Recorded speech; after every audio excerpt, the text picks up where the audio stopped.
is worth more, art or life? And now we've got to check in on our friends over at Just Stop Oil, the radical environmentalist group that blocks traffic and sabotages and destroys, or attempts to at least, artwork to promote their doomsday message about climate alarmism. Well, back in 2022, a pair of their activists went viral and made international news for pouring tomato soup on a series of Van Gogh paintings. But now they're getting their justice, and they were just sentenced to years in prison. We're going to go through the details because, frankly, their tears are delicious. Here's reporting from ITV News. It's happened again. This time, it's 2 Van Gogh paintings. People in prison. Just Stop Oil activists protesting about their jailed colleagues who also splashed the sunflowers with soup. Future generations will regard these prisoners of conscience. And this was the first time it happened at the National Gallery. Back in October 2022, Phoebe Plummer on the left and Anna Holland threw Heinz tomato soup at the work of art before gluing their hands to the wall. Earlier this morning at Southwark Crown Court, the pair were sentenced to prison for causing £10,000 worth of damage, not to the painting, which remained unharmed, but to its antique frame. What is worth more, art or life? Plummer, who turned 23 yesterday, was described in court as a committed Just Stop Oil activist. I'm being put in handcuffs right now. And this wasn't her first offence. Not only sentenced today for criminal damage of the painting, but slow walking during a protest last year, convicted of interfering with national infrastructure. Without a lawyer, Phoebe Plummer represented herself in court.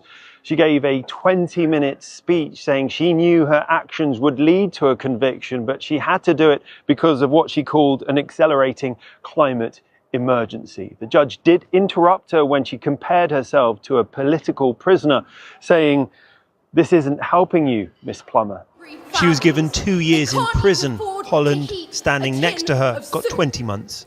Outside court, a silent protest for the right for peaceful protest. When Phoebe and Anna said, what's more important, art or life, they're not saying art's not important. What they're saying is that life is more important. And that's what we have to recognise. We are in the midst of a catastrophic collapse of everything. Not that long ago, it was an unwritten rule that we didn't jail people who did peaceful protest in this country, and now we are jailing them at an alarming rate at a time when the prison system is under immense strain and everybody's talking about that. The National Gallery say the 2 sunflower paintings targeted today were unharmed. 3 people were arrested, but the exhibition is expected to reopen soon. So I've watched the Just Stop Oil lunatics for some time, and I've got to say, it is just wonderful to see them get what they deserve, to be getting justice for their misdeeds and their crimes and their attempted property disruption. I mean, they didn't do all this talk about peaceful protest. That's not what they did. They didn't peacefully protest. They tried to destroy property, and they interfered with the rights of other people, shutting down exhibits other people were trying to enjoy and see and had planned vacations around. That is not a peaceful protest. That's not part of your freedom of speech, attempting to destroy the property of others and interfere with other people's ability to go about their lives. You don't have a right to do that. So they deserve to be punished. And when you actually look at it, their sentences, only half of the sentence is custodial, meaning only half of it needs to actually be served in jail. The rest will be at home on probation or whatever. So we're really looking at one of them sentenced to a year and the other one sentenced to 10 months. And if you ask me, that's about appropriate. I saw a lot of conservatives and critics and other people online saying, lock them up and throw away the key, or they should be in jail for life, or other things that I think are over the top. Ultimately, they didn't kill anybody. They didn't hurt anybody, literally. So the idea that they should have their whole lives and futures mortgaged and taken away is too excessive to me. But this is a serious crime, and they do need to crack down on this and stop these radical activists. So a year in prison makes sense to me. Honestly, they should have to serve time and pay their price for what they've done and the harm they've done to their community, because these kinds of insane protest tactics, which are not actually protest tactics, they're disruptive, antisocial acts of harm, they won't stop. until they're actually punished. If you just give these people a slap on the wrist and a fine that they're probably broke and can't pay anyway, that's not going to do anything to stop this or put a stop to it. But heck, maybe I'm wrong. Maybe the prison sentences do need to be longer because they're already not learning their lesson. The very same day these people were sentenced, more Just Stop Oil activists went and did the same thing again. They went and threw more soup. So these people are spiraling out of control. Their behavior and their tactics are getting ever more extreme. And they're doing it all while just utterly detached from reality. And it's all just so incredibly narcissistic. I mean, one of the women that was sentenced to prison compared herself in her remarks to Nelson Mandela and Gandhi and claimed she was a political prisoner. Babe, you threw a can of soup on a painting. Give me a fucking break. You are not heroes. You are delusional young people who are acting like buffoons in public and harming others because you've drank in Kool-Aid on TikTok that has no basis in reality of some sort of doomsday climate cult. To be clear, I think climate change is a real issue. I don't think it's a hoax or any of the things that Trump has said like that or other people deny. I don't deny that at all. But the extent to which they view it as an apocalyptic event isn't based in reality or in science. For example, these Just Stop Oil activists in the press release said that if we don't get to net zero by 2050, that getting to net zero by 2050 is the only way there's any hope that some humanity might be able to survive. That is unhinged.